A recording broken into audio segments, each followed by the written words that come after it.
Welcome to study win PSC 10th prelims previous year ക്വസ്റ്റ്യൻസും ആൻസേഴ്സും ആണ് ഇന്നത്തെ ഈ ക്ലാസ്സിൽ പഠിക്കുന്നത്. ഇത് 2021 നടന്ന പരീക്ഷയുടെ ചോദ്യപേപ്പറാണ്. അപ്പോൾ എല്ലാവരും നന്നായിട്ട് തന്നെ പഠിക്കുക. Okay, first question. സംവരണേതര സമുദായങ്ങൾക്കുള്ള സാമ്പത്തിക സംവരണത്തിനുള്ള മാനദണ്ഡങ്ങൾ നിർദ്ദേശിക്കാൻ സംസ്ഥാന സർക്കാർ നിയോഗിച്ച commission. Option D, justice K Sreedharan Nair committee. സംവരണേതര സമുദായങ്ങൾക്കുള്ള സാമ്പത്തിക സംവരണത്തിനുള്ള മാനദണ്ഡങ്ങൾ നിർദ്ദേശിക്കാൻ സംസ്ഥാന സർക്കാർ നിയോഗിച്ച commission justice K Sreedharan Nair committee. Khelo India പദ്ധതിയുടെ കീഴിൽ മികവിൻ്റെ കേന്ദ്രമായി കായിക മന്ത്രാലയം തിരഞ്ഞെടുത്ത കേരളത്തിലെ സ്ഥാപനം. Option C, GV Raja sports school, Thiruvananthapuram. Khelo India പദ്ധതിയുടെ കീഴിൽ മികവിൻ്റെ കേന്ദ്രമായി കായിക മന്ത്രാലയം തിരഞ്ഞെടുത്ത കേരളത്തിലെ സ്ഥാപനം GV Raja sports school, Thiruvananthapuram. കായിക കേരളത്തിൻ്റെ പിതാവെന്നറിയപ്പെടുന്നത് GV രാജയാണ്. കായിക കേരളത്തിൻ്റെ പിതാവെന്നറിയപ്പെടുന്നത് GV രാജയാണ്. കേരള കായിക ദിനം ഒക്ടോബർ 13. ഓർത്തു വെച്ചോണം, കേരള കായിക ദിനം ഒക്ടോബർ 13. കായിക കേരളത്തിൻ്റെ പിതാവെന്നറിയപ്പെടുന്നത് GV രാജയാണ്. ഇതൊക്കെ PSC എപ്പോഴും ചോദിക്കുന്ന ചോദ്യങ്ങളാണ് കേട്ടോ. കേരള സംസ്ഥാനത്തെ ആദ്യത്തെ സമ്പൂർണ്ണ വിള ഇൻഷുറൻസ് ജില്ല. Option C, Kasaragod. കേരള സംസ്ഥാനത്തെ ആദ്യത്തെ സമ്പൂർണ്ണ വിള ഇൻഷുറൻസ് ജില്ല കാസർഗോഡ്. അംഗപരിമിതർക്ക് അടിയന്തര ഘട്ടത്തിൽ സഹായം നൽകുന്നതിനായി സാമൂഹ്യനീതി വകുപ്പ് ആരംഭിച്ച പദ്ധതി ഏത്? ഓപ്ഷൻ സി, പരിരക്ഷ. അംഗപരിമിതർക്ക് അടിയന്തര ഘട്ടത്തിൽ സഹായം നൽകുന്നതിനായി സാമൂഹ്യനീതി വകുപ്പ് ആരംഭിച്ച പദ്ധതി ഏതാണ്? പരിരക്ഷ. 2011-2020 വർഷത്തെ ഏറ്റവും മികച്ച ക്രിക്കറ്റ് താരത്തിനുള്ള ICC ഗാർഫീൽഡ് സോബേഴ്സ് അവാർഡ് ലഭിച്ചത്. Option D, Virat Kohli. ഇത് 2021 നടന്ന പരീക്ഷയുടെ ചോദ്യപേപ്പറാണ്. അപ്പോൾ ഉണ്ടായിരുന്ന കറണ്ട് അഫയേഴ്സ് ആണ് കേട്ടോ ഈ 5ാമത്തെ ചോദ്യം. ഇനി ഇത് വരത്തൊന്നുമില്ല, അപ്പോൾ അതിന് നോക്കേണ്ട കാര്യമില്ല കേട്ടോ. ഓക്കെ, ഇൻസ്റ്റഗ്രാമിൽ 5 കോടി ഫോളോവേഴ്സ് നേടുന്ന ആദ്യ ഇന്ത്യൻ സെലിബ്രിറ്റി ആര്? Option C, Virat Kohli. ഇൻസ്റ്റഗ്രാമിൽ 5 കോടി ഫോളോവേഴ്സ് നേടുന്ന ആദ്യ ഇന്ത്യൻ സെലിബ്രിറ്റി ആരാണ്? വിരാട് കോഹ്ലി.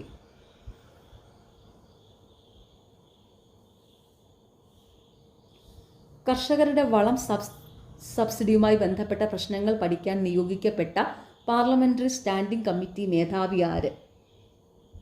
Option C, Kanimozhi Karunanidhi. കർഷകരുടെ വളം സബ്സിഡിയുമായി ബന്ധപ്പെട്ട പ്രശ്നങ്ങൾ പഠിക്കാൻ നിയോഗിക്കപ്പെട്ട പാർലമെന്ററി സ്റ്റാൻഡിംഗ് കമ്മിറ്റി മേധാവി ആരാണ്? കനിമൊഴി കരുണാനിധി. ഇന്ത്യൻ അത്ലറ്റിക് ഫെഡറേഷൻ്റെ സീനിയർ വൈസ് പ്രസിഡന്റായി തിരഞ്ഞെടുക്കപ്പെട്ടത് ആര്? Option A, Anju Bobby George. Indian athletic ഫെഡറേഷൻ്റെ സീനിയർ വൈസ് പ്രസിഡന്റായി തിരഞ്ഞെടുക്കപ്പെട്ടത് ആരാണ്?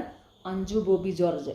ഇതൊക്കെ 2021 കറണ്ട് അഫയേഴ്സുമായി റിലേറ്റ് ചെയ്തിട്ടുള്ള ചോദ്യങ്ങളാണ്. 8ാമത്തെയും 7ാമത്തെയും ഒക്കെ. അതൊന്നും നിങ്ങൾ ഇനി പഠിക്കേണ്ട ആവശ്യമില്ല കേട്ടോ. ഓക്കെ, പിന്നെ ഒന്ന് അറിഞ്ഞു വെക്കുക, ഇന്ത്യൻ അത്ലറ്റിക് ഫെഡറേഷൻ്റെ സീനിയർ വൈസ് പ്രസിഡന്റായി തിരഞ്ഞെടുക്കപ്പെട്ടത് അഞ്ജു ബോബി ജോർജിനെ ആയിരുന്നു എന്ന് ജസ്റ്റ് ഒന്ന് മനസ്സിലാക്കി വെക്കുക. ഇനി അതൊന്നും ചോദിക്കത്തില്ല. ഇന്ത്യൻ ലാംഗ്വേജ് ട്രാൻസ്ലേഷൻ വിഭാഗത്തിൽ ക്രോസ്വേഡ് പുരസ്കാരം നേടിയ മലയാളി എഴുത്തുകാരൻ. Option B, N Prabhakaran. Indian language translation വിഭാഗത്തിൽ ക്രോസ്വേഡ് പുരസ്കാരം നേടിയ മലയാളി എഴുത്തുകാരൻ N പ്രഭാകരൻ. പഞ്ചാബ് അതിർത്തി പങ്കിടുന്ന അയൽ രാജ്യം ഏത്? Option A, Pakistan. പഞ്ചാബ് അതിർത്തി പങ്കിടുന്ന അയൽ രാജ്യം ഏതാണ്? പാകിസ്ഥാൻ. ഇന്ത്യൻ ഉപഭൂഖണ്ഡത്തിൻ്റെ തെക്കേ അറ്റം. Option B, Kanyakumari. ഇന്ത്യൻ ഉപഭൂഖണ്ഡത്തിൻ്റെ തെക്കേ അറ്റം കന്യാകുമാരി.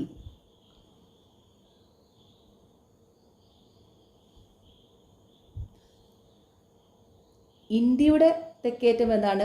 ഇന്ത്യയുടെ ആകെ ഭൂപ്രദേശത്തിൻ്റെ തെക്കേ അറ്റം ഇന്ദിര പോയിന്റ് ആണ്. രണ്ടും കൂടെ തമ്മിൽ മാറിപ്പോകരുത്. ഇന്ത്യയുടെ തെക്കേയറ്റം, അതായത് ഇന്ത്യയുടെ ആകെ ഭൂപ്രദേശത്തിൻ്റെ തെക്കേയറ്റം എന്ന് പറയുന്നത് ഇന്ദിരാ പോയിൻ്റ് ആണ് കേട്ടോ. പക്ഷേ ഇന്ത്യൻ ഉപഭൂഖണ്ഡത്തിൻ്റെ തെക്കേയറ്റം എന്ന് പറയുമ്പോൾ അത് കന്യാകുമാരിയാണ്. ഇന്ത്യയുടെ തെക്കേയറ്റം, അതായത് ഇന്ത്യയുടെ ആകെ ഭൂപ്രദേശത്തിൻ്റെ തെക്കേ അറ്റം എന്ന് പറയുന്നത് ഇന്ദിരാ പോയിൻ്റ് ആണ്. ഇന്ത്യൻ ഉപഭൂഖണ്ഡത്തിൻ്റെ തെക്കേയറ്റം എന്ന് പറയുന്നത് കന്യാകുമാരിയാണ്. ഓക്കെ, അപ്പോൾ രണ്ടും ഇങ്ങനെ കൺഫ്യൂസ് ചെയ്ത് PSC പല ചോദ്യപേപ്പറിലും പല ക്വസ്റ്റ്യൻ പേപ്പറിലും ഇങ്ങനെ റിപ്പീറ്റ് ചെയ്ത് ചോദിക്കും. എല്ലാവരും തെറ്റിക്കും, രണ്ടും തമ്മിൽ മാറിപ്പോവും.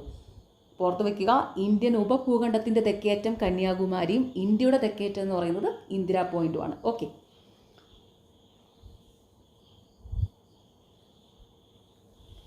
ഇന്ത്യയെ വടക്കേ ഇന്ത്യ തെക്കേ ഇന്ത്യ എന്നിങ്ങനെ വേർതിരിക്കുന്ന മലനിര. Option D വിന്ധ്യാപർവ്വതം. ഇന്ത്യയെ വടക്കേ ഇന്ത്യ തെക്കേ ഇന്ത്യ എന്നിങ്ങനെ വേർതിരിക്കുന്ന മലനിര വിന്ധ്യാപർവ്വതമാണ്. ഏറ്റവും വലിയ നദീതടമുള്ള ഇന്ത്യൻ നദി.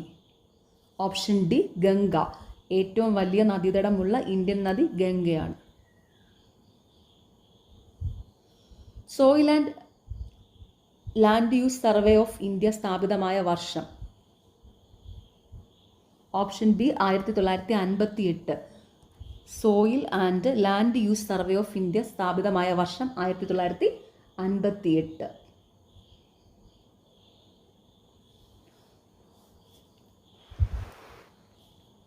അന്റാർട്ടിക്കയിലെ ഇന്ത്യൻ പോസ്റ്റ് ഓഫീസ് ഏത് പോസ്റ്റൽ ഡിവിഷൻ്റെ കീഴിലാണ്? Option D Goa. അന്റാർട്ടിക്കയിലെ ഇന്ത്യൻ പോസ്റ്റ് ഓഫീസ് ഏത് പോസ്റ്റൽ ഡിവിഷൻ്റെ കീഴിലാണ്? ഗോവ.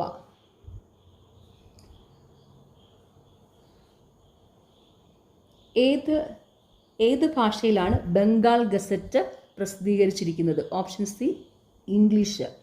ഏത് ഭാഷയിലാണ് ബംഗാൾ ഗസറ്റ് പ്രസിദ്ധീകരിച്ചിരിക്കുന്നത്? ഇംഗ്ലീഷ് ഭാഷയിലാണ്. ഇന്ത്യയിലെ ആദ്യത്തെ പത്രം ഏതാണ്? ഈ ബംഗാൾ ഗസറ്റാണ്. ഇന്ത്യയിലെ ആദ്യത്തെ പത്രം ബംഗാൾ ഗസറ്റാണ്. അത് ഇംഗ്ലീഷ് ഭാഷയിലാണ് പ്രസിദ്ധീകരിച്ചത്. അപ്പോൾ 1780 ജെയിംസ് അഗസ്റ്റസ് ഹിക്കിയാണ് ഈ പത്രം ആരംഭിച്ചത്. 1780 ജെയിംസ് അഗസ്റ്റസ് ഹിക്കി ആരംഭിച്ച ഇന്ത്യയിലെ ആദ്യത്തെ പത്രമാണ് ബംഗാൾ ഗസറ്റ്. അത് ഇംഗ്ലീഷ് ഭാഷയിലായിരുന്നു കേട്ടോ.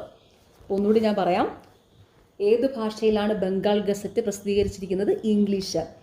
അതായത് ഇന്ത്യയിലെ ആദ്യത്തെ പത്രമാണ് ബംഗാൾ ഗസറ്റ്. ഈ പത്രം ആരംഭിച്ചത് ബംഗാൾ ഗസറ്റ് ആരംഭിച്ചത് ജെയിംസ് അഗസ്റ്റസ് ഹിക്കിയാണ് 1780. ഓക്കെ, ഇന്ത്യയിലെ ആദ്യത്തെ പത്രമാണ് ബംഗാൾ ഗസറ്റ്. അത് ആരംഭിച്ചത് ജെയിംസ് അഗസ്റ്റസ് ഹിക്കിയാണ്. ഏത് വർഷമാണ്? 1780. അത് ഏത് ഭാഷയിലായിരുന്നു പ്രസിദ്ധീകരിച്ചത്? ഇംഗ്ലീഷ് ഭാഷയിൽ. ഓക്കെ, ഇന്ത്യയിലെ ഏത് ദേശീയ ഉദ്യാനമാണ് ആദ്യകാലത്ത് ഹെയ്ലി ദേശീയ ഉദ്യാനം എന്ന പേരിൽ അറിയപ്പെട്ടത്? Option D Jim Corbett. ഇന്ത്യയിലെ ഏത് ദേശീയ ഉദ്യാനമാണ് ആദ്യകാലത്ത് ഹെയ്ലി ദേശീയ ഉദ്യാനം എന്നറിയപ്പെട്ടത്? Jim Corbett. ഈ ജിം കോർബറ്റ് സ്ഥാപിതമായത് 1936 കേട്ടോ. ഇന്ത്യയിലെ ആദ്യത്തെ ദേശീയ ഉദ്യാനമായ ജിം കോർബറ്റ് ദേശീയ ഉദ്യാനം സ്ഥാപിതമായത് 1936. ഇത് സ്ഥിതി ചെയ്യുന്നത് ഉത്തരാഖണ്ഡിലാണ് കേട്ടോ. ജിം കോർബറ്റ് നാഷണൽ പാർക്ക് സ്ഥിതി ചെയ്യുന്നത് ഉത്തരാഖണ്ഡിലാണ്. ഇതൊക്കെ PSC എപ്പോഴും ചോദിക്കുന്ന ചോദ്യമാണ്. ഉത്തരാഖണ്ഡ്. അപ്പോൾ എന്താണ്? ഇന്ത്യയിലെ ഏത് ദേശീയ ഉദ്യാനമാണ് ആദ്യകാലത്ത് ഹെയ്ലി ദേശീയ ഉദ്യാനം എന്ന പേരിൽ അറിയപ്പെട്ടത്? Gym Corbett. ഈ ജിം കോർബറ്റ് ദേശീയ ഉദ്യാനം സ്ഥിതി ചെയ്യുന്നത് ഉത്തരാഖണ്ഡിലാണ്. സ്ഥാപിതമായ വർഷം 1936. ഓക്കെ, ശ്രീശൈലം പദ്ധതി സ്ഥിതി ചെയ്യുന്ന നദി ഏതാണ്? ഓപ്ഷൻ സി കൃഷ്ണ നദി. ഇത് ഓർത്ത് വയ്ക്കാനായിട്ട് ഞാൻ എപ്പോഴും ഓർത്ത് വയ്ക്കുന്ന ക്ലൂ ആണ് കേട്ടോ. ശ്രീകൃഷ്ണൻ എന്നങ്ങ് ഓർത്ത് വയ്ക്കും. ശ്രീകൃഷ്ണൻ. അപ്പം ശ്രീശൈലം പദ്ധതി സ്ഥിതി ചെയ്യുന്ന നദി ഏതാണ്? കൃഷ്ണ നദി. ശ്രീകൃഷ്ണൻ എന്ന് ഓർത്താൽ മതി. ഞാനും തെറ്റിക്കത്തില്ലല്ലോ അല്ലേ? ശ്രീശൈലം പദ്ധതി സ്ഥിതി ചെയ്യുന്ന നദി കൃഷ്ണ നദി. ശ്രീകൃഷ്ണൻ എന്ന് ഓർത്ത് വയ്ക്കുക. ഇവയിൽ ഖാരിഫ് വിള അല്ലാത്തത് ഏതാണ്? Option D barley. ഖാരിഫ് വിള അല്ലാത്തത് ഈ തന്നിരിക്കുന്നതിൽ ബാർലിയാണ്. ബാർലി എന്താണ്? റാബി വിളയാണ് അല്ലേ? ബാർലി ഒരു റാബി വിളയാണ്. പരുത്തി, ചണം, ചോളം ഇതൊക്കെ ഖാരിഫ് വിളകളാണ് കേട്ടോ. പരുത്തി, ചണം, ചോളം ഇതൊക്കെ ഖാരിഫ് വിളകളാണ്. ബാർലി ഒരു റാബി വിളയാണ്. ഇതിൻ്റെയൊക്കെ കോഡുകൾ നമ്മുടെ ഷോർട്സിലുണ്ട് കേട്ടോ, നിങ്ങൾ നോക്കിയാൽ മതി. ഓക്കെ, റാബി വിളയുടെയും ഖാരിഫ് വിളയുടെയൊക്കെ കോഡ് ഷോർട്സിലുണ്ട്. ഓക്കെ, മസൂലിപട്ടണം ഇപ്പോൾ ഏത് സംസ്ഥാനത്താണ്? Option C Andhra Pradesh. മസൂലിപട്ടണം ഇപ്പോൾ ഏത് സംസ്ഥാനത്താണ്? ആന്ധ്രാപ്രദേശിലാണ്.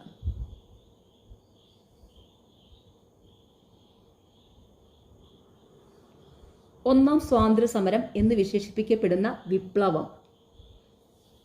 ഓപ്ഷൻ സി 1857 വിപ്ലവം. ഒന്നാം സ്വാതന്ത്ര്യ സമരം എന്ന് വിശേഷിപ്പിക്കപ്പെടുന്ന വിപ്ലവം ഏതാണ്? 1857 വിപ്ലവം. പ്ലാസി യുദ്ധത്തിൽ സിറാജുദ്ദൗളയെ പരാജയപ്പെടുത്തിയത് ആരായിരുന്നു? Option B Robert Clive. Plassey യുദ്ധത്തിൽ സിറാജുദ്ദൗളയെ പരാജയപ്പെടുത്തിയത് ആരായിരുന്നു? Robert Clive. ഇത് ഓർത്ത് വയ്ക്കാൻ ക്ലൂ ആയിട്ട് എനിക്ക് പറഞ്ഞു തരാൻ പറ്റുമെന്ന് എനിക്കറിയത്തില്ല. ഞാനിത് ഓർത്ത് വയ്ക്കുന്ന ഒരു സംഭവമുണ്ട്. നിങ്ങൾക്ക് എങ്ങനെയാണ് അത് ഫീൽ ചെയ്യുന്നതെന്ന് എനിക്കറിയത്തില്ല കേട്ടോ.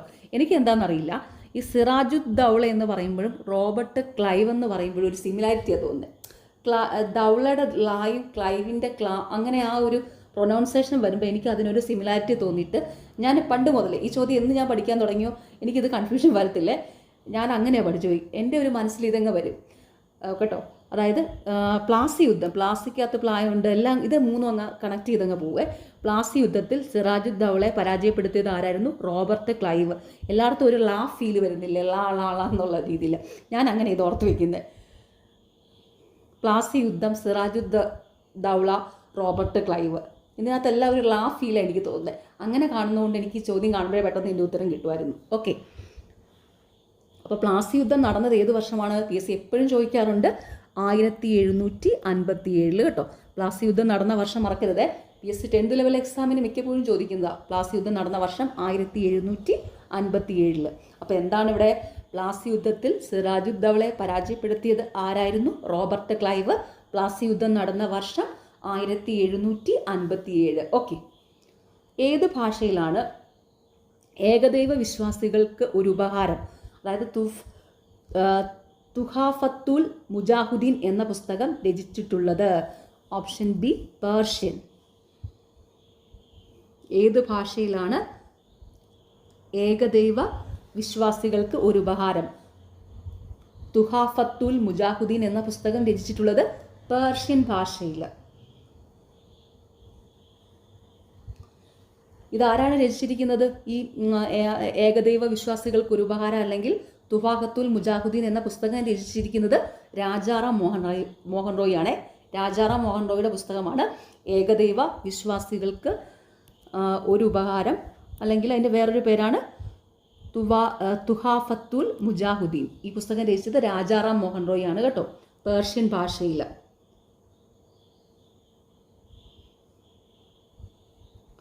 നാട്ടുരാജ്യങ്ങളെ ഇന്ത്യൻ യൂണിയനിൽ ലയിപ്പിക്കാനുള്ള ലയനക്കരാറിൽ ഒപ്പിട്ട വ്യക്തി ആരാണ്?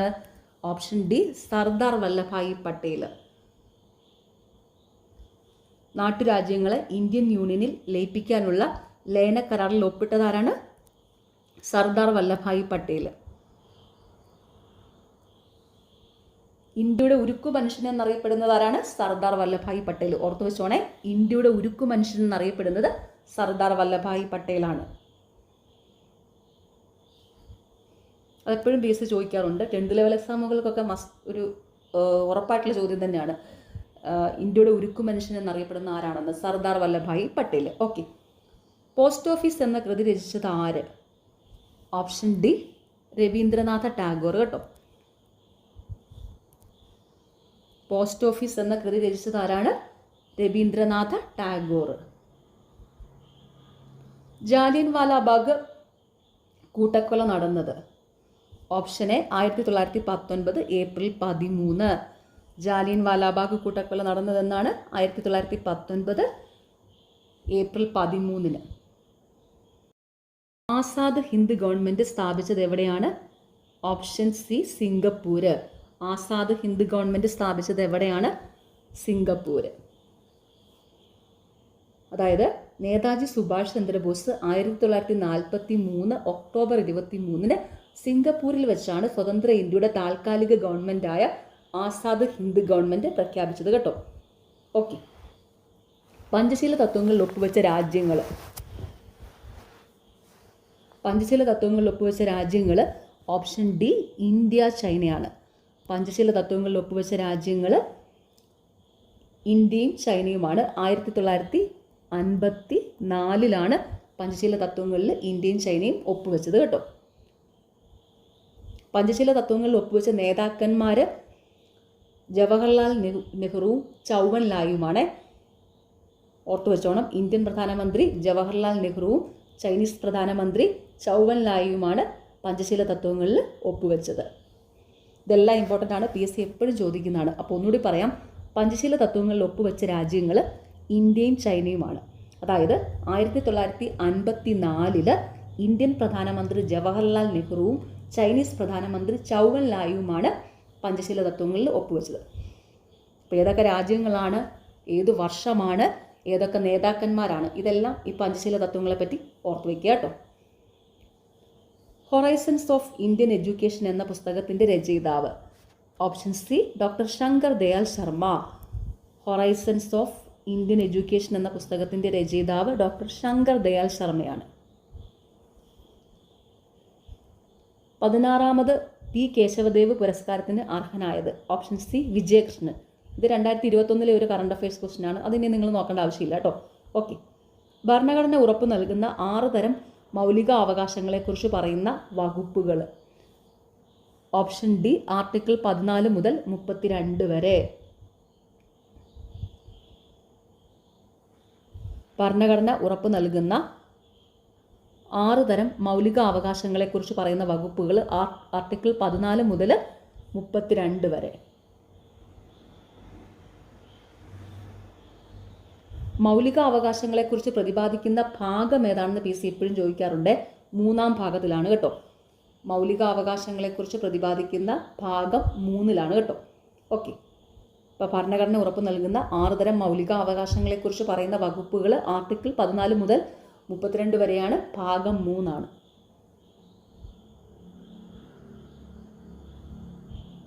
ഇന്ത്യൻ ഭരണഘടനയുടെ ഭാഗം 3ലാണ് മൗലിക അവകാശങ്ങളെക്കുറിച്ച് പ്രതിപാദിക്കുന്നത്. ഭരണഘടനയിലെ ആർട്ടിക്കിൾ 29, 30 എന്തുമായി ബന്ധപ്പെട്ടിരിക്കുന്നു? ഓപ്ഷൻ എ സാംസ്കാരികവും വിദ്യാഭ്യാസപരവുമായ അവകാശം. ഭരണഘടനയിലെ ആർട്ടിക്കിൾ 29, 30 വരെ എന്തുമായി ബന്ധപ്പെട്ടിരിക്കുന്നു? സാംസ്കാരികവും വിദ്യാഭ്യാസപരവുമായ അവകാശം. നിയമത്തിൻ്റെ അനുമതിയോടെ അല്ലാതെ ജീവനും സ്വത്തിനും അപായം സംഭവിക്കാതിരിക്കാനുള്ള അവകാശത്തെക്കുറിച്ച് പ്രതിപാദിക്കുന്ന അനുച്ഛേദം. ഓപ്ഷൻ ബി 21ാം അനുച്ഛേദം. നിയമത്തിൻ്റെ അനുമതിയോടെ അല്ലാതെ ജീവനും സ്വത്തിനും അപായം സംഭവിക്കാതിരിക്കാനുള്ള അവകാശത്തെക്കുറിച്ച് പ്രതിപാദിക്കുന്ന അനുച്ഛേദം 21ാം അനുച്ഛേദം. ജീവിക്കുന്നതിനും വ്യക്തി സ്വാതന്ത്ര്യത്തിനുമുള്ള അവകാശം ഉറപ്പു നൽകുന്നത് ആർട്ടിക്കിൾ 21 ഓർത്തു വെച്ചോണം. PSC എപ്പോഴും ചോദിക്കാറുണ്ട്. ജീവിക്കുന്നതിനും വ്യക്തി സ്വാതന്ത്ര്യത്തിനുമുള്ള അവകാശം ഉറപ്പു നൽകുന്നത് ആർട്ടിക്കിൾ 21 കേട്ടോ. മൗലിക അവകാശങ്ങളിൽ മൗലികമായത് എന്നറിയപ്പെടുന്നത് ഓപ്ഷൻ സി 32ാം അനുച്ഛേദം. മൗലിക അവകാശങ്ങളിൽ മൗലികമായത് എന്നറിയപ്പെടുന്നത് 32ാം അനുച്ഛേദമാണ്. ഭരണഘടനാപരമായ പരിഹാരം കാണുന്നതിനുള്ള അവകാശമാണ് ഈ ആർട്ടിക്കിൾ 32 എന്ന് പറയുന്നത്. ഭരണഘടനാപരമായ പരിഹാരം കാണുന്നതിനുള്ള അവകാശം ആണ് എന്ത്? ആർട്ടിക്കിൾ 32. ഭരണഘടനയുടെ ഹൃദയവും ആത്മാവും എന്നറിയപ്പെടുന്നതും ആർട്ടിക്കിൾ 32 കേട്ടോ. ഭരണഘടനയുടെ ഹൃദയവും ആത്മാവും എന്നറിയപ്പെടുന്നത് ആർട്ടിക്കിൾ 32. ഇങ്ങനെ ഭരണഘടനയുടെ ഹൃദയവും ആത്മാവും എന്ന് ആർട്ടിക്കിൾ 32 വിശേഷിപ്പിച്ചത് ഡോക്ടർ BR അംബേദ്കർ ആണ്. ഓർത്തു വച്ചോണം, ആർട്ടിക്കിൾ 32 ഭരണഘടനയുടെ ഹൃദയവും ആത്മാവും എന്ന് വിശേഷിപ്പിച്ചത് ഡോക്ടർ BR അംബേദ്കർ ആണ്. ഇതെല്ലാം PSC എപ്പോഴും ചോദിക്കുന്നതാണ്. അപ്പോൾ ഞാൻ ഒന്നുകൂടി പറയാം. മൗലിക അവകാശങ്ങളിൽ മൗലികമായത് എന്നറിയപ്പെടുന്നത് 32ാം അനുച്ഛേദം, അതായത് ആർട്ടിക്കിൾ 32. ഭരണഘടനാപരമായ പരിഹാരം കാണുന്നതിനുള്ള അവകാശമായ ആർട്ടിക്കിൾ അതേതാണ്? ആർട്ടിക്കിൾ 32 തന്നെയാണ്. ഭരണഘടനയുടെ ഹൃദയവും ആത്മാവും എന്ന് അറിയപ്പെടുന്നത് എന്താണ്? ആർട്ടിക്കിൾ 32 തന്നെയാണ്. ഭരണഘടനയുടെ ഹൃദയവും ആത്മാവും എന്നറിയപ്പെടുന്നത് ആർട്ടിക്കിൾ 32 ഇങ്ങനെ ഈ ഭരണഘടനയുടെ ഹൃദയവും ആത്മാവും എന്ന് ആർട്ടിക്കിൾ 32 വിശേഷിപ്പിച്ചത് ഡോക്ടർ BR അംബേദ്കർ ആണ്.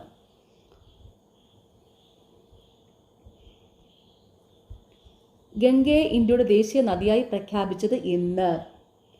Option C 2008. ഗംഗയെ ഇന്ത്യയുടെ ദേശീയ നദിയായി പ്രഖ്യാപിച്ചതെന്നാണ് 2008.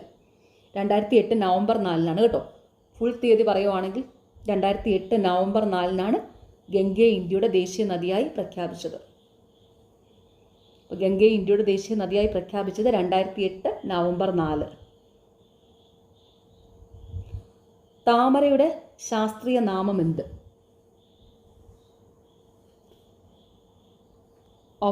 Option B Nelumbo nucifera. താമരയുടെ ശാസ്ത്രീയ നാമം എന്താണ്? Nelumbo nucifera.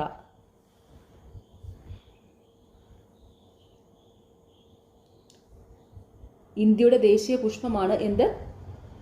താമര. ഇന്ത്യയുടെ ദേശീയ പുഷ്പമാണ് താമര. ഇന്ത്യയുടെ ദേശീയ പുഷ്പമാണ് താമര.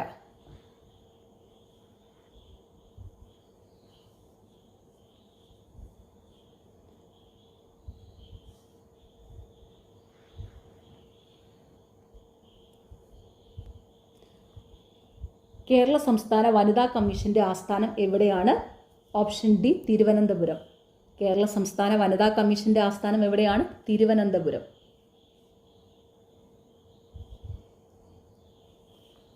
കേരള സംസ്ഥാന വനിതാ കമ്മീഷന്റെ ഇപ്പോഴത്തെ അധ്യക്ഷ ആരാണ്? പി സതീദേവി. PSC എപ്പോഴും ചോദിക്കുന്നതാണ്.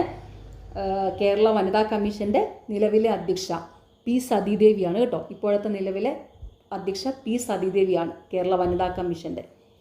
കേരള സംസ്ഥാന വനിതാ കമ്മീഷന്റെ ആദ്യത്തെ അധ്യക്ഷ ആരായിരുന്നു? സുഗതകുമാരി ആയിരുന്നേ. അതും PSCയുടെ റിപ്പീറ്റഡ് ക്വസ്റ്റ്യൻ ആണ്. കേരള സംസ്ഥാന വനിതാ കമ്മീഷന്റെ ആദ്യത്തെ അധ്യക്ഷ സുഗതകുമാരിയാണ്. അപ്പോൾ ഒന്നുകൂടി പറയാം. കേരള സംസ്ഥാന വനിതാ കമ്മീഷന്റെ ആസ്ഥാനം തിരുവനന്തപുരമാണ്. കേരള സംസ്ഥാന വനിതാ കമ്മീഷന്റെ ആദ്യത്തെ അധ്യക്ഷ സുഗതകുമാരി ആയിരുന്നു.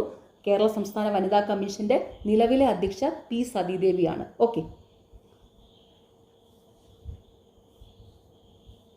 വിവരാവകാശ നിയമപ്രകാരം വിവരം ലഭിക്കുന്നതിന് അപേക്ഷ സമർപ്പിക്കേണ്ടത് ആർക്ക്? ഓപ്ഷൻ സി പബ്ലിക് ഇൻഫർമേഷൻ ഓഫീസർക്കോ അസിസ്റ്റന്റ് പബ്ലിക് ഇൻഫർമേഷൻ ഓഫീസർക്കോ ആണ് കേട്ടോ. വിവരാവകാശ നിയമപ്രകാരം വിവരം ലഭിക്കുന്നതിന് അപേക്ഷ സമർപ്പിക്കേണ്ടത് ആർക്കാണ്? പബ്ലിക് ഇൻഫർമേഷൻ ഓഫീസർക്കോ അസിസ്റ്റന്റ് പബ്ലിക് ഇൻഫർമേഷൻ ഓഫീസർക്കോ ആണ്. ചെയർമാൻ ഉൾപ്പെടെ ദേശീയ പട്ടികജാതി കമ്മീഷന്റെ അംഗസംഖ്യ?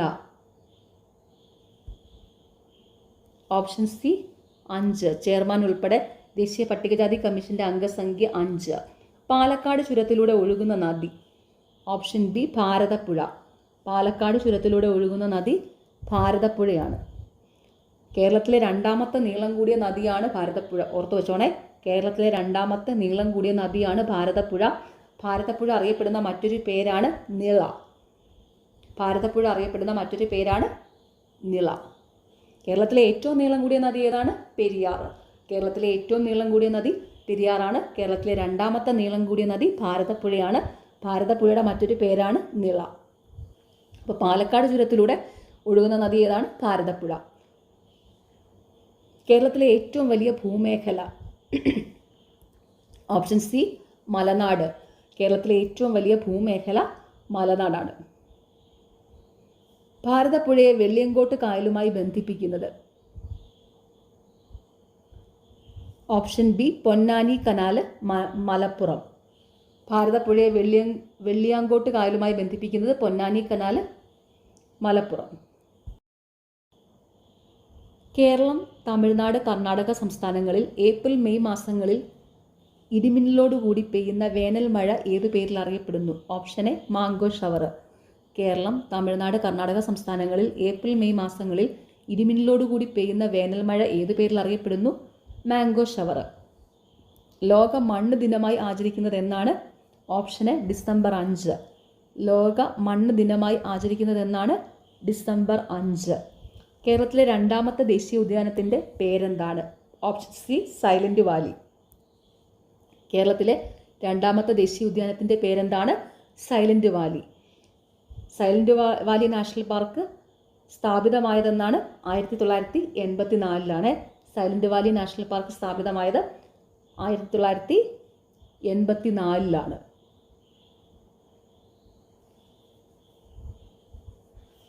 കേരളത്തിലെ ആദ്യത്തെ ദേശീയോദ്യാനം ഇരവികുളം ദേശീയോദ്യാനമാണ്. അത് സ്ഥാപിതമായത് 1978. കേരളത്തിലെ ആദ്യത്തെ ദേശീയോദ്യാനം ഇരവികുളം ദേശീയോദ്യാനമാണ്. സ്ഥാപിതമായത് 1978. ഓർത്തു വയ്ക്കുക, കേരളത്തിലെ രണ്ടാമത്തെ ദേശീയോദ്യാനത്തിൻ്റെ പേര് സൈലന്റ് വാലി. സ്ഥാപിതമായത് 1984. കേരളത്തിലെ ആദ്യത്തെ ദേശീയോദ്യാനം ഇരവികുളം. സ്ഥാപിതമായത് 1978. ഈ പോയിന്റ്സ് ഒക്കെ PSC എപ്പോഴും റിപ്പീറ്റ് ആയിട്ട് ചോദിച്ചുകൊണ്ടിരിക്കുന്ന ചോദ്യങ്ങളാണ് കേട്ടോ. ഓക്കെ. പെരിയാർ വന്യമൃഗ സങ്കേതം ഏത് ജില്ലയിലാണ് സ്ഥിതി ചെയ്യുന്നത്? Option A Idukki. പെരിയാർ വന്യമൃഗ സങ്കേതം ഏത് ജില്ലയിലാണ് സ്ഥിതി ചെയ്യുന്നത്? ഇടുക്കി. KSEB സ്ഥാപിതമായ വർഷം? Option A 1957 March 31. KSEB സ്ഥാപിതമായ വർഷം 1957 മാർച്ച് 31. ഏറ്റവും സുരക്ഷിതവും ചെലവ് കുറഞ്ഞതുമായ പാരമ്പര്യേതര ഊർജം? ഓപ്ഷൻ സി കാറ്റ്. ഏറ്റവും സുരക്ഷിതവും ചെലവ് കുറഞ്ഞതുമായ പാരമ്പര്യേതര ഊർജം കാറ്റാണ്. കേരള മത്സ്യഫെഡിൻ്റെ ആസ്ഥാനം? Option B Thiruvananthapuram. കേരള മത്സ്യഫെഡിൻ്റെ ആസ്ഥാനം തിരുവനന്തപുരം. 1917 റഷ്യൻ വിപ്ലവത്തിന് പിന്തുണ പ്രഖ്യാപിച്ച മലയാള പത്രം? Option B Mithavadi. 1917 റഷ്യൻ വിപ്ലവത്തിന് പിന്തുണ പ്രഖ്യാപിച്ച മലയാള പത്രം മിതവാദി. ഓർത്തു വയ്ക്കുക, റഷ്യൻ വിപ്ലവം നടന്നത് 1917. അത് PSC എപ്പോഴും ചോദിക്കാറുണ്ട്. റഷ്യൻ വിപ്ലവം നടന്ന വർഷം 1917. 1913 ചരിത്രപ്രസിദ്ധമായ കായൽ സമ്മേളനം സംഘടിപ്പിച്ച നവോത്ഥാന നായകൻ?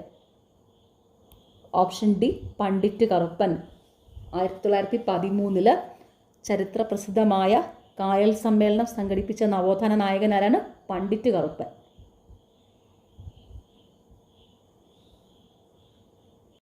ശ്രീരാമകൃഷ്ണ മിഷന്റെ കേരള ഘടകത്തിലെ സജീവ പ്രവർത്തകനായിരുന്ന നവോത്ഥാന നായകൻ? Option D Agamananda Swami. ശ്രീരാമകൃഷ്ണ മിഷന്റെ കേരള ഘടകത്തിലെ സജീവ പ്രവർത്തകനായിരുന്ന നവോത്ഥാന നായകൻ Agamananda Swami. Sisters of the congregation of the mother of Carmel CMC എന്ന സന്യാസിനി സഭ സ്ഥാപിച്ചത് ആര്? Option B Kuriakose Elias Chavara. Sisters of the congregation of mother of Carmel CMC എന്ന സന്യാസിനി സഭ സ്ഥാപിച്ചത് കുര്യാക്കോസ് ഏലിയാസ് ചാവറ. വാഴത്തട വിപ്ലവവുമായി ബന്ധപ്പെട്ടിരിക്കുന്ന നവോത്ഥാന നായകൻ ആര്? Option D Kuriakose Elias Chavara. വാഴത്തട വിപ്ലവവുമായി ബന്ധപ്പെട്ടിരിക്കുന്ന നവോത്ഥാന നായകൻ ആരാണ്? കുര്യാക്കോസ് ഏലിയാസ് ചാവറ. തിരുനാൾ കുമ്മി എന്ന കൃതിയുടെ കർത്താവ് ആര്? Option D Pandit Karuppan. തിരുനാൾ കുമ്മി എന്ന കൃതിയുടെ കർത്താവ് ആരാണ്? പണ്ഡിറ്റ് കറുപ്പൻ. മയ്യഴി ജനകീയ സമരത്തിന് നേതൃത്വം കൊടുത്തത്? Option C IK Kumaran master. Mayyazhi ജനകീയ സമരത്തിന് നേതൃത്വം കൊടുത്തതാരാണ്? IK Kumaran master. മയ്യഴി ഗാന്ധി എന്നറിയപ്പെടുന്നത് IK കുമാരൻ മാസ്റ്ററാണ്. PSC എപ്പോഴും ചോദിക്കാറുണ്ട്. മയ്യഴി ഗാന്ധി എന്നറിയപ്പെടുന്നത് IK കുമാരൻ മാസ്റ്റർ. എടജേന കുങ്കൻ നായർ, തലക്കൽ ചന്തു, കണ്ണവത്ത് ശങ്കരൻ നമ്പ്യാർ, കൈത്തേരി അമ്പു എന്നിവർ ഏത് കലാപവുമായി ബന്ധപ്പെട്ടിരിക്കുന്നു? ഓപ്ഷൻ എ പഴശ്ശി കലാപം. എടച്ചേന കുങ്കൻ നായർ, തലക്കൽ ചന്തു, കണ്ണവത്ത് ശങ്കരൻ നമ്പ്യാർ, കൈത്തേരി അമ്പു എന്നിവർ ഏത് കലാപവുമായി ബന്ധപ്പെട്ടിരിക്കുന്നു? പഴശ്ശി കലാപം. കേരളത്തിലെ ആദ്യത്തെ സംഘടിത കർഷക തൊഴിലാളി സമരം ആരുടെ നേതൃത്വത്തിലായിരുന്നു നടന്നത്? Option A Ayyankali. കേരളത്തിലെ ആദ്യത്തെ സംഘടിത കർഷക തൊഴിലാളി സമരം ആരുടെ നേതൃത്വത്തിലായിരുന്നു നടന്നത്? അയ്യങ്കാളിയുടെ നേതൃത്വത്തിൽ. പഞ്ചമി എന്ന ദളിത് വിദ്യാർത്ഥിനിയെ ഊരൂട്ടമ്പലം സ്കൂളിൽ പ്രവേശിപ്പിക്കുന്നതിനെ സവർണ സമുദായക്കാർ എതിർത്തതിനെ തുടർന്നുണ്ടായ പ്രക്ഷോഭം? ഓപ്ഷൻ ഡി 90-ാം ആണ്ട് ലഹള. പഞ്ചമി എന്ന ദളിത് വിദ്യാർത്ഥിനിയെ ഊരൂട്ടമ്പലം സ്കൂളിൽ പ്രവേശിപ്പിക്കുന്നതിനെ സവർണ വിദ്യാർത്ഥികൾ എതിർത്തതിനെ തുടർന്നുണ്ടായ പ്രക്ഷോഭം ഏതാണ്? 90-ാം ആണ്ട് ലഹള.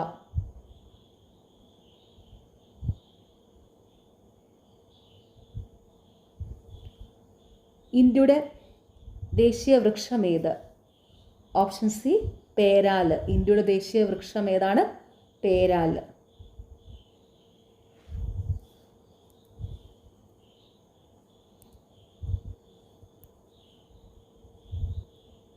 പ്രായപൂർത്തിയായ മനുഷ്യൻ ഒരു മിനിറ്റിൽ ശരാശരി എത്ര പ്രാവശ്യം ശ്വസിക്കുന്നു? ഓപ്ഷൻ ഡി 12 മുതൽ 18 വരെ. പ്രായപൂർത്തിയായ മനുഷ്യൻ ഒരു മിനിറ്റിൽ ശരാശരി എത്ര പ്രാവശ്യം ശ്വസിക്കുന്നു? 12 to 18.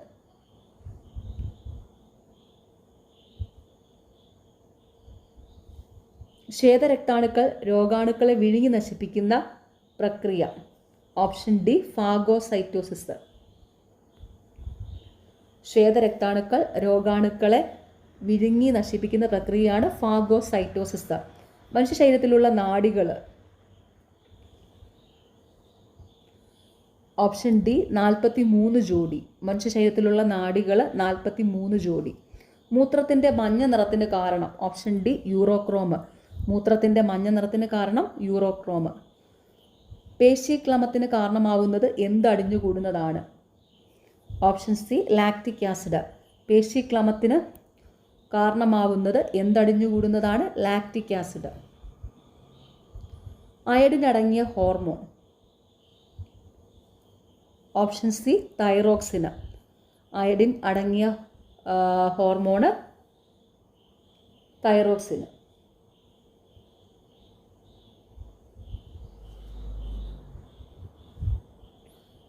വിറ്റാമിനുകളുടെ ലയത്വം അനുസരിച്ച് അവയെ എത്രയായി തിരിച്ചിരിക്കുന്നു? ഓപ്ഷന് 2. അതായത് വിറ്റാമിനുകളുടെ ലയത്വം അനുസരിച്ച് അവയെ എത്രയായി തരംതിരിച്ചിരിക്കുന്നു? 2 ആയിട്ട്. അതായത് കൊഴുപ്പിൽ ലയിക്കുന്നവയും വെള്ളത്തിൽ ലയിക്കുന്നവയും. കൊഴുപ്പിൽ ലയിക്കുന്ന വിറ്റാമിനുകളാണ് vitamin A D E K.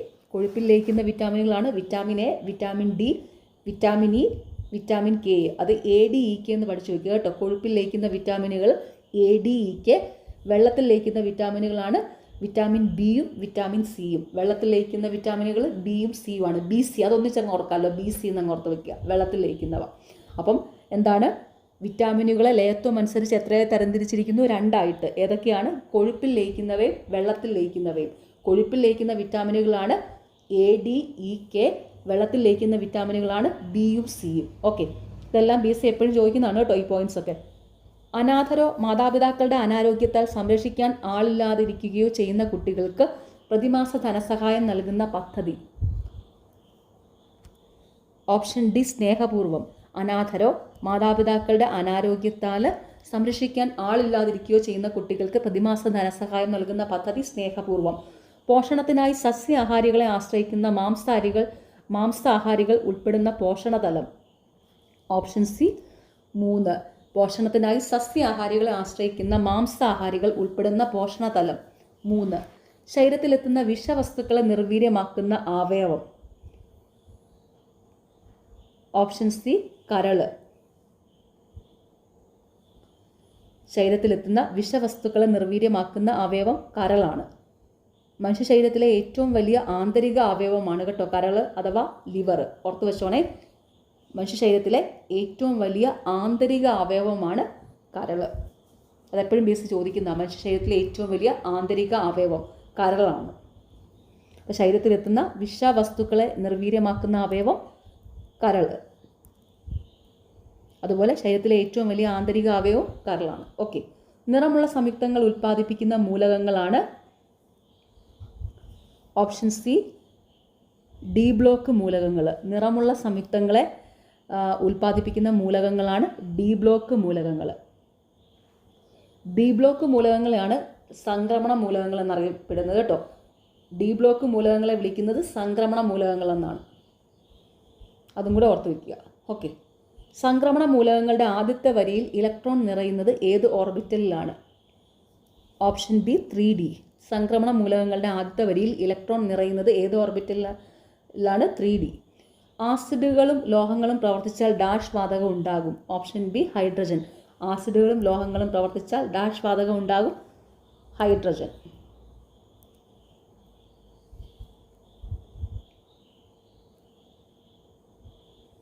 Soap നിർമ്മാണത്തിൽ സോപ്പിനെ ഗ്ലിസറിനിൽ നിന്നും വേർതിരിക്കാൻ ഉപയോഗിക്കുന്നത്? Option B sodium chloride. Soap നിർമ്മാണത്തിൽ സോപ്പിനെ ഗ്ലിസറിനിൽ നിന്ന് വേർതിരിക്കാൻ ഉപയോഗിക്കുന്നത് സോഡിയം ക്ലോറൈഡാണ്. വൈദ്യുതോർജ്ജത്തെ യാന്ത്രികോർജ്ജവും താപോർജ്ജവുമാക്കി മാറ്റുന്ന ഉപകരണം? Option D electric fan. വൈദ്യുതോർജ്ജത്തെ യാന്ത്രികോർജ്ജവും താപോർജ്ജവുമാക്കി മാറ്റുന്ന ഉപകരണം ഇലക്ട്രിക് ഫാന്. ദ്രവ്യത്തിൻ്റെ അഞ്ചാമത്തെ അവസ്ഥ. Option D Bose Einstein condensator. ദ്രവ്യത്തിൻ്റെ അഞ്ചാമത്തെ അവസ്ഥ ബോസ്-ഐൻസ്റ്റീൻ കണ്ടൻസേറ്റർ. ഐസിൽ കറിയിപ്പ് ചേർത്താൽ ദ്രവണാങ്കം. ഓപ്ഷൻ എ കുറയുന്നു. ഐസിൽ കറിയിപ്പ് ചേർത്താൽ ദ്രവണാങ്കം കുറയുന്നു. സ്പ്രിംഗ് ത്രാസിൻ്റെ പ്രവർത്തനത്തിന് പിന്നിലെ അടിസ്ഥാന നിയമം. ഓപ്ഷൻ ബി ഹൂക്സ് നിയമം. സ്പ്രിംഗ് ത്രാസിൻ്റെ പ്രവർത്തനത്തിന് പിന്നിലെ അടിസ്ഥാന നിയമം ഹൂക്സ് നിയമം. ചാന്ദ്രയാത്ര കഴിഞ്ഞ് നീൽ ആംസ്ട്രോങ്ങും കൂട്ടരും തിരികെ ഇറങ്ങിയ സമുദ്രം. ഓപ്ഷൻ എ പസഫിക് സമുദ്രം. ചാന്ദ്രയാത്ര കഴിഞ്ഞ് നീൽ ആംസ്ട്രോങ്ങും കൂട്ടരും തിരികെ ഇറങ്ങിയ സമുദ്രം പസഫിക് സമുദ്രം. ഏത് സംയുക്തത്തെ ചൂടാക്കിയാണ് ജോസഫ് പ്രീസ്റ്റ്ലി ആദ്യമായി ഓക്സിജൻ നിർമ്മിച്ചത്? Option C mercuric oxide. ഏത് സംയുക്തത്തെ ചൂടാക്കിയാണ് ജോസഫ് പ്രീസ്റ്റ്ലി ആദ്യമായി ഓക്സിജൻ നിർമ്മിച്ചത്? Mercuric oxide. ഓക്കെ, ഇനി 81 മുതൽ 100 വരെയുള്ള 20 ചോദ്യങ്ങൾ മാത്സ് ആണ്. മാത്സ് പ്രീവിയസ് ഇയറിലും റീസെൻ്റ്ലി നടക്കുന്ന എക്സാമിൻ്റെ ഡീറ്റെയിൽഡ് എക്സ്പ്ലനേഷൻ വീഡിയോസൊക്കെ ചാനലിലുണ്ട്. എല്ലാവരും അത് നോക്കി നന്നായിട്ട് തന്നെ പഠിക്കുക. എനിക്ക് സമയം കിട്ടുവാണെങ്കിൽ ഈ പ്രീവിയസ് ഇയറിലെ പ്രധാനപ്പെട്ട ഇമ്പോർട്ടൻ്റ് ആയിട്ട് പീസ് റിപ്പീറ്റ് ചെയ്തുകൊണ്ടിരിക്കുന്ന മാത്സിൻ്റെ ഒരു ക്ലാസ് ഞാൻ 10 പ്രിലിംസിന് വേണ്ടി ചെയ്യാമെന്ന് നോക്കാം. അപ്പോൾ എല്ലാവരും നന്നായിട്ട് തന്നെ പഠിക്കുക. നിങ്ങൾക്ക് ഈ ചാനൽ ഇഷ്ടപ്പെടുന്നുണ്ടെങ്കിൽ സബ്സ്ക്രൈബ് ചെയ്യുക, സപ്പോർട്ട് ചെയ്യുക, ഷെയർ ചെയ്യുക. പിന്നെ ഈ വീഡിയോയുടെ താഴെ കാണുന്ന ഹൈപ്പ് എന്നുള്ളൊരു ഓപ്ഷനുണ്ട്, അതും കൂടി ഒന്ന് ക്ലിക്ക് ചെയ്ത് സപ്പോർട്ട് ചെയ്യുക. പിന്നെ എല്ലാവരും ടെലഗ്രാം ചാനലിൽ താല്പര്യം ഉണ്ടെങ്കിൽ ജോയിൻ ചെയ്യുക. കാരണം ടെലഗ്രാം ചാനലിൽ ഇമ്പോർട്ടൻ്റ് ആയിട്ടുള്ള നോട്ട്സ്, റീസെൻ്റ് ആയിട്ട് നടക്കുന്ന പരീക്ഷകളുടെ provisional answer key, final answer key, അത് മാർക്ക് ചെയ്ത PDF എല്ലാം കൊടുക്കുന്നുണ്ട്. പിന്നെ നമ്മുടെ ചാനലിലെ ക്ലാസ്സുകളെല്ലാം ഫ്രീ ആണ്. ഇതുവരെ ഒരു പെയ്ഡ് കോഴ്സുകളും എടുത്തിട്ടില്ല. അപ്പോൾ ഫ്രീ ആയിട്ട് പഠിക്കേണ്ടവർക്ക് നന്നായിട്ട് തന്നെ ഇവിടെ വന്നിരുന്ന എല്ലാം തന്നെ മാക്സിമം എല്ലാം തന്നെ പഠിച്ചിട്ട് പോകാൻ പറ്റും. ഓക്കെ, അപ്പോൾ താങ്ക് യു കേട്ടോ. എല്ലാവരും നന്നായിട്ട് തന്നെ പഠിക്കണം.